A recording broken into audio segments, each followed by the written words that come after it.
Assalamualaikum warahmatullahi wabarakatuh. Halo semuanya, saya akan mempresentasikan laporan proyek mata kuliah Kesehatan dan Keselamatan Kerja dengan dosen pengampu Ibu Erni SPD MPDT.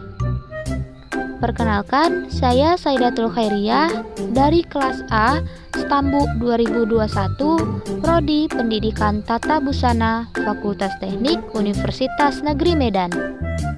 Baiklah, sebelumnya saya akan menjelaskan pengertian dari kesehatan dan keselamatan kerja.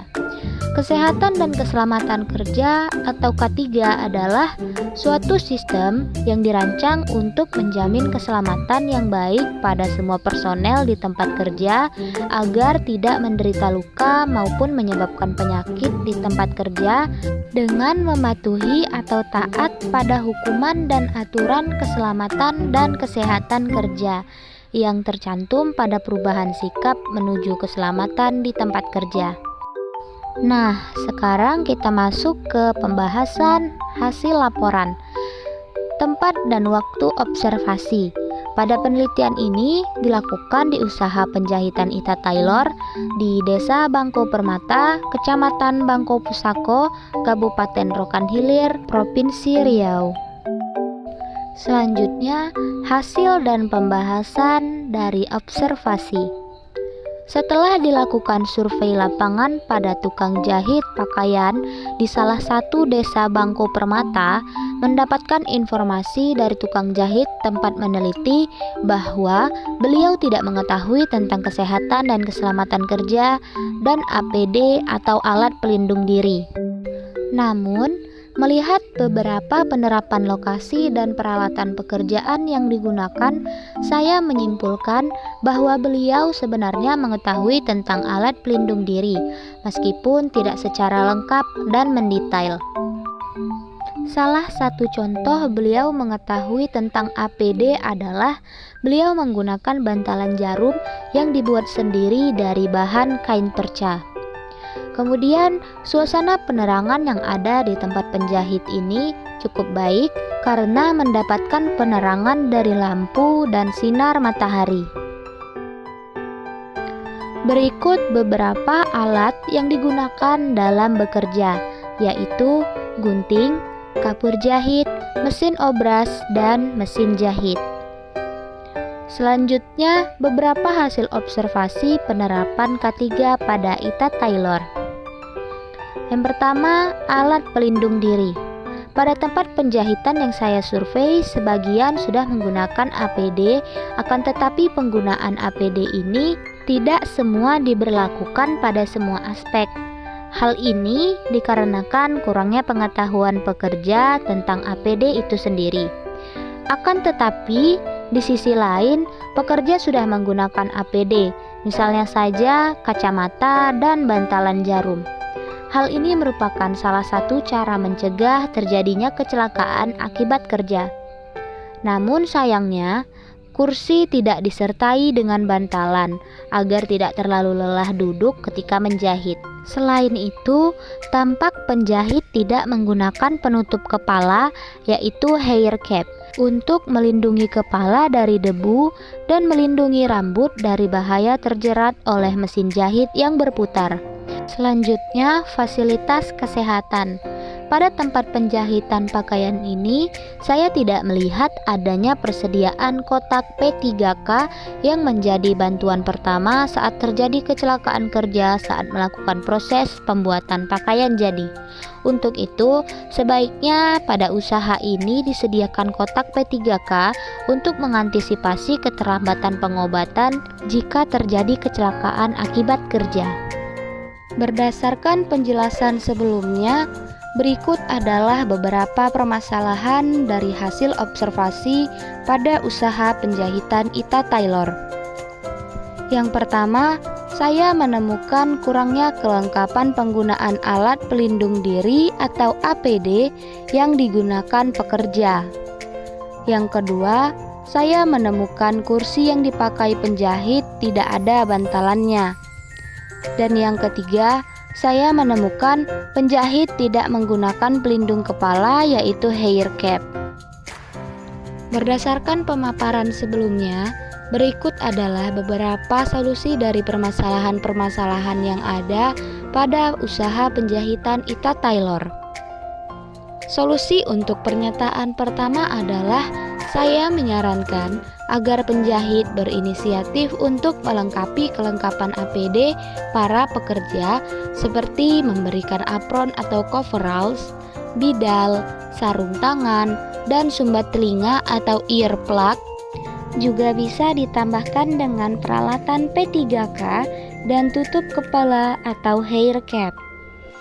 Solusi untuk pernyataan kedua ini adalah dengan membuat sedikit modifikasi pada kursi yang digunakan penjahit, yaitu dengan menambahkan bantalan pada dudukannya.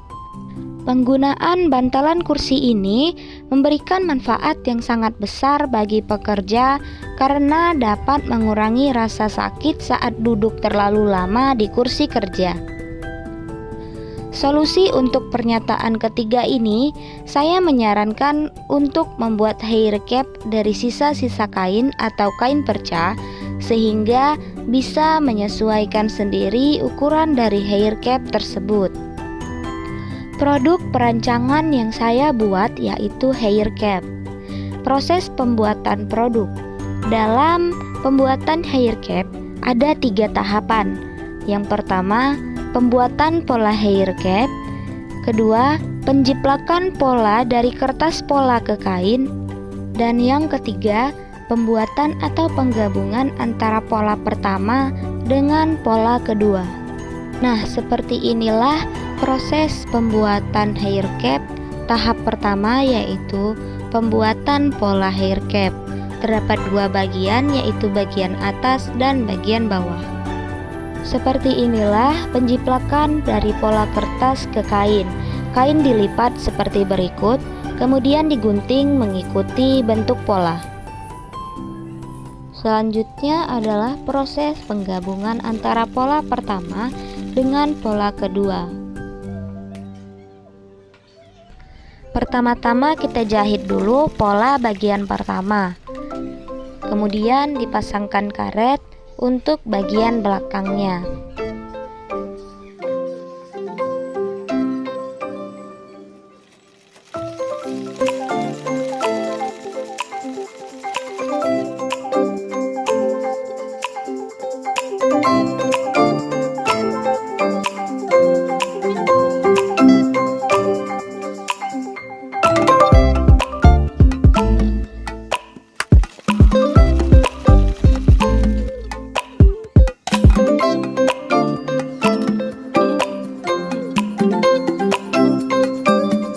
Pada pola kedua, kita buka lipatannya, kemudian kita jahit sisi bagian kanan dan kirinya terlebih dahulu.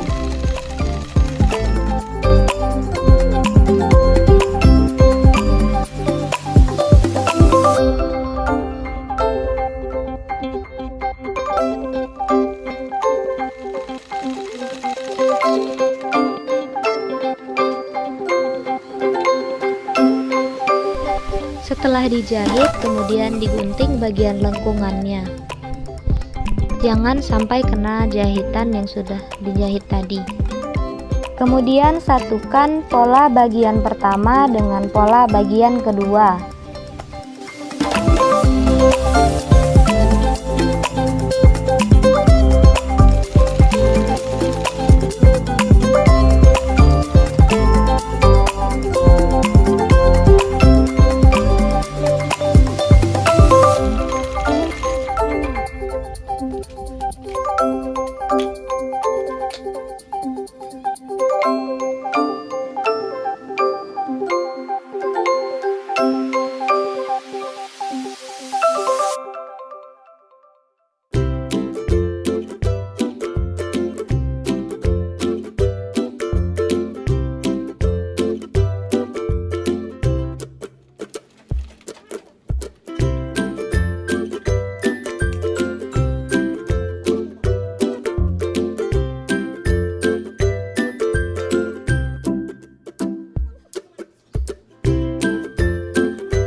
Nah, seperti inilah jadinya.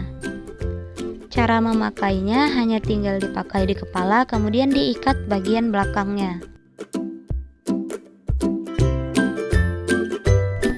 Kesimpulannya, pada tempat penjahitan yang saya survei, sebagian sudah menggunakan APD. Akan tetapi, penggunaan APD ini tidak semua diberlakukan pada semua aspek. Hal ini dikarenakan kurangnya pengetahuan pekerja tentang APD itu sendiri. Pada tempat penjahitan pakaian ini, saya tidak melihat adanya persediaan kotak P3K yang menjadi bantuan pertama saat terjadi kecelakaan kerja saat melakukan proses pembuatan pakaian jadi. Nah, itu tadi penjelasan tentang laporan proyek kesehatan dan keselamatan kerja saya. Terima kasih atas perhatiannya dan saya mohon maaf bila ada kesalahan. Thank you for watching. Don't forget like and subscribe. Wassalamualaikum warahmatullahi wabarakatuh.